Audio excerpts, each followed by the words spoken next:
कहानी कुछ अटपटी लग सकती है आप लोगों को, लेकिन अगर इसको लॉजिकली सोचोगे आप, जैन परंपरा से भी सोचोगे तो सटीक पड़ेगी। कहते हैं कि भक्त और भगवान का जो संबंध होता है ना, बड़ा गजब का होता है। भक्त अपनी ही मस्ती में अपने भगवान के साथ ठिठोली करता है क्या मतलब? आवाज नहीं, आवाज तो आ रही है ना सभी को? आवाज है ना? हाँ, लिखा हुआ था आवाज नहीं आ रही, आवाज तो आ रही, उनके नेट में कोई प्रॉब्लम होगी शायद। तो भक्त जब अपनी मस्ती में होता है तो अपने भगवान के साथ ठिठोली करता है। ठिठोली समझते हो? अपने भगवान के साथ मस्ती मारता है, और भगवान भी उसकी मस्ती में उसका साथ देते हैं, उसके साथ खेलने लग जाते हैं वो भी, है ना? इसको आप परमात्मा समझ लीजिए या पूरी प्रकृति समझ लीजिए, पूरी प्रकृति समझ लीजिए। हमारे यहाँ पर एक शब्द आता है अभिग्रह। अभिग्रह, कई साधु साध्वी अभिग्रह कर लेते हैं, ऐसा होगा तभी मैं भोजन करूंगा, तभी मैं पानी जल जल और अन्न ग्रहण करूंगा। इसको हमारे यहाँ अभिग्रह धारणा कहते हैं, अभिग्रह करना, है ना? एक मन में संकल्प कर लेते हैं, ऐसा होगा तो खाऊंगा, नहीं तो नहीं खाऊंगा। ऐसा अभिग्रह कई महापुरुषों के महीनों महीनों तक चले हैं। लेकिन जब पक्के रहते हैं इरादे के लोग, चाहे कुछ भी हो जाए, खाएंगे हम तभी, पिएंगे हम तभी, जब ये हमारा सोचा हुआ पूरा हो जाए। तो ऐसे ही इसको हम दूसरी दृष्टि से देख लेते हैं। तो एक बड़े प्रसिद्ध संत हुए संत मलूक दास, अगर आपने नाम सुना हो तो एक संत मलूक दास हुए हैं। वो भी बड़ी मस्ती मारा करते थे अपने भगवान के साथ।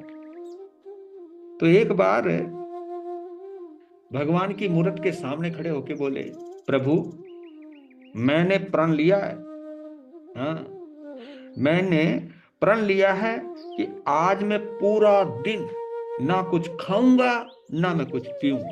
हाँ, देखता हूं, ऐसे चुनौती भरे लहजे से बोले, देखता हूं कि कौन है जो मेरे इस प्रण को तुड़वा दे। आप भी नहीं तुड़वा सकते। हाँ, देखते, चुनौती देता हूं आपको।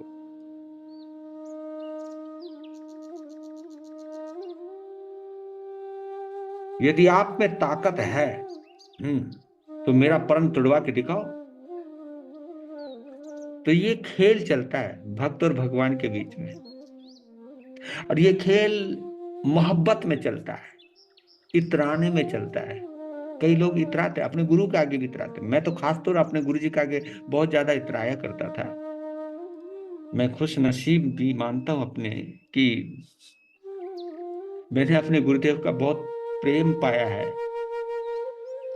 क्योंकि मैंने बचपन से ही उनकी उंगली पकड़ के चलना सीखा है। 5.5 साल का था तभी मैं अपने गुरुदेव के पास आ गया था, चरणों में आ गया था। 6 सवा 6 साल के बाद तो उनके साथ रहने लग गया था। तो भगवान ने उनकी इस चुनौती को स्वीकार कर लिया। उन्होंने भी अपनी एक प्यारी लीला दिखाई, क्योंकि ऐसा कहकर संत मलुक दास खेतों में चले गए, बहुत दूर, बहुत दूर चले गए आश्रम से। उन्होंने कहा मैं रहूंगा ही नहीं यहाँ, और किसी में ताकत नहीं जो मुझे खिला सके पिला सके। तो बहुत दूर चले गए खेतों में। खेतों में एक बरगद का पेड़ था, और बरगद के पेड़ पर चढ़ गए और ऊपर जाके बैठ गए, और फिर हंसने लगे। देखा, कोई नहीं आ सकता, कोई आएगा ही नहीं। अब यहां देखते कौन आता है, हंसने लगे, मुस्कुराने लगे।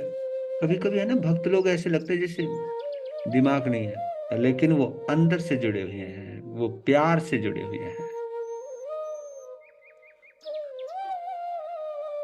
हंस रहे हैं, बैठे हुए हैं। तो देखो जी, ऊपर वाला भी तो अपनी लीला दिखाने में कहाँ पीछे रहता है। ऊपर वाला समझो या पूरी कायनात समझो, प्रकृति समझो, जब हम कुछ संकल्प कर लेते हैं तो उसको पूरा करवाने वाले। क्योंकि मैंने ऐसे अभिग्रहधारी संत देखे हैं, ऐसे अभिग्रह साधित है संत देखे हैं, जिन्होंने एक अभिग्रह किया था कि मैं बिल्ली की पीठ पर चूहे को सवारी करते हुए देखूं, तब मैं खाऊंगा, तब मैं अपना उपवास खोलूंगा। मतलब बिल्कुल विपरीत है। बिल्ली चूहे को मुंह में रखती है, पीठ पे नहीं बिठाती। हाँ, लेकिन प्रकृति ऐसी हो। एक बार हमारे संत थे कि उन्होंने संकल्प किया था, बिरचा हुआ सांड और अपने सींग से गुड़ की, पहले भेली हुआ करती थी 5 किलो की, उसको गड़ाए और अपने सींग से उठाए और मुझको बहराए, तो हम भोजन करेंगे, तब हम पार ना करेंगे। तो महीने महीने लग जाते थे। और ये घटनाएं इस तरह की हुई हैं। तब पता चलता है कि ये चीजें इस तरह से मेल खाती हैं। तो भगवान ने एक लीला दिखा दी।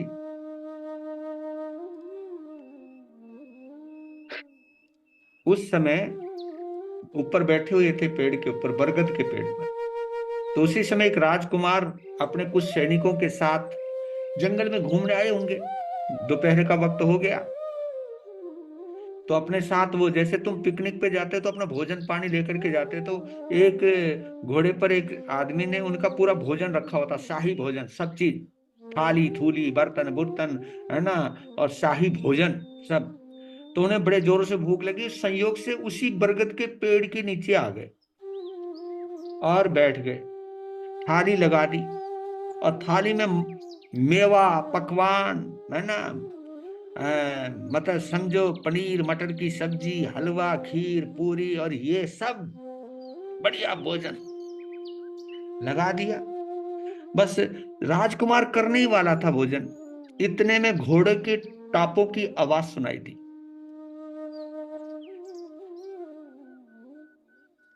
और एक सैनिक ने आकर के सूचना दी कि राजकुमार जी, कुछ लुटेरे इधर ही आ रहे हैं, उनकी संख्या ज्यादा है, हमारी संख्या थोड़ी कम है और हम उनसे लोहा नहीं ले सकेंगे। भलाई इसी में है कि इसी समय चल पड़ो बस। लोग थाली तो न गई, इनको ऐसी लगी रहने तो निकल लो। सेनापति ने भी यही कहा राजकुमार को, राजकुमार को भी लगा कि वक्त पर निर्णय सही लेने भी चाहिए। एकदम लगे लगाए भोजन की थालियों को छोड़ के राजकुमार अपने जो चुने हुए साथी थे, सैनिक थे, सेनापति थे, उनके साथ चले गए। और वो डाकू और डाकुओं का सरदार उस बरगद के पेड़ के नीचे आ गए। और जब देखा भोजन, हाँ, फिर डाकू बोला, सावधान, ये हमारे दुश्मन की चालाकी लगती है। शाही भोजन में वो इसलिए रखा गया है, इसके पीछे बहुत बड़ा षड्यंत्र है। इस भोजन में जहर मिला रखा है और हमको मारना चाहते हैं, लेकिन उन्हें पता नहीं कि हमने कोई कच्ची गोलियां नहीं खाई। हमको समझते हैं, ये समझ नादान समझते हैं, पागल समझते हैं हमको। उस लुटेरे के सरदार ने कहा कि ढूंढो उस गुप्तचर को, कहां पर है जिसने ये जाल बिछाया हुआ है।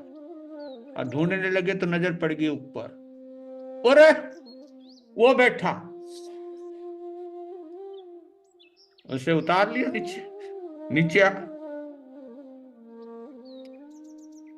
उसने, संत मलुकदास ने अपना मुंह टाइट बंद कर लेने का, अब कुछ गड़बड़ होने वाली है। आज भगवान आगे अपने अपनी लीला दिखाने पे आ ही गया है, और लेकिन हम भी पक्के हैं। तब वो सरदार बोला, ओए, साधु का भेष बना रखा है, पाखंडी, गुप्तचर है तू, हमें मारना चाहते हो? पहले तुझे खाना पड़ेगा ना, ताकि ये डिसाइड हो जाए कि इसमें जहर है या नहीं। वो उनका मुंह खोल रहे और जबड़े को पूरे जोरों से बांध रहे।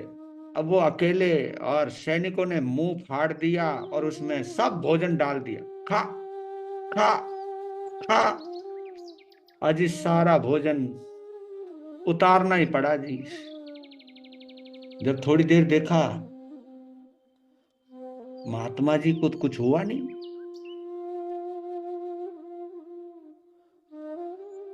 कि जो बचा कुचा कुछ भोजन था खाया और चले गए। तो संत मलुकदास कहते मान गए, हमने सोचा था कि कोई डिगा नहीं सकता, लेकिन आप भी अपने पर आ ही गए। आखिर भगत को हरा ही दिया। लेकिन कोई बात नहीं। तब इन घटनाओं से पता चलता है कि कोई ताकत है। ताकत ये हमारी ही है। ताकत ये हमारी मोहब्बत की है। ताकत ये हमारे संकल्प की है। तो इसलिए कहते हैं ये आपस में ये खेल चलता है, कभी भक्त और भगवान का, कभी गुरु और शिष्य का, कभी प्रकृति और परमात्मा का। तो इस खेल का हिस्सा बनना भी चाहिए, कुछ ऐसा संकल्प लेना भी चाहिए। क्योंकि आपने देखे होंगे कैसे भोले भाले भक्त हुआ करते थे कि भगवान आएगा तो ही मैं भोजन खाऊंगा, है ना। ऐसे चाहे वो कोई ध्रुव भक्त रहा हो, कहीं कोई भी भक्त रहे, ऐसे बालक बालक रहे हैं, भोले भाले रहे हैं कि ये होगा, इसी आकृति में होगा तो ही हम खाएंगे।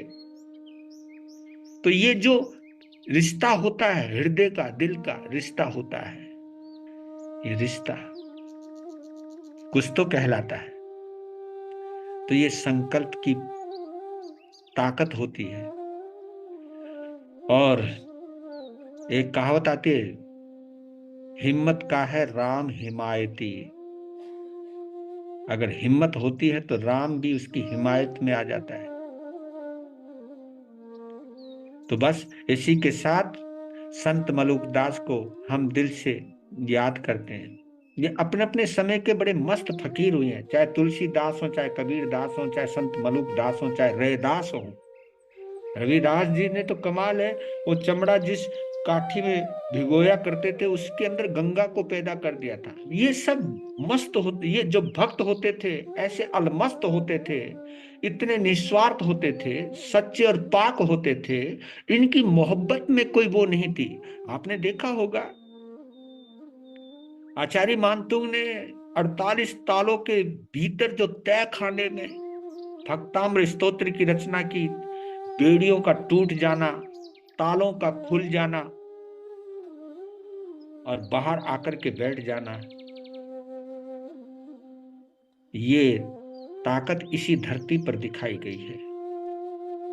अग्नि ज्वाला को पानी का नीर बना देना, सूली का सिंहासन बना देना, सांप को फूलों की माला में बदल देना,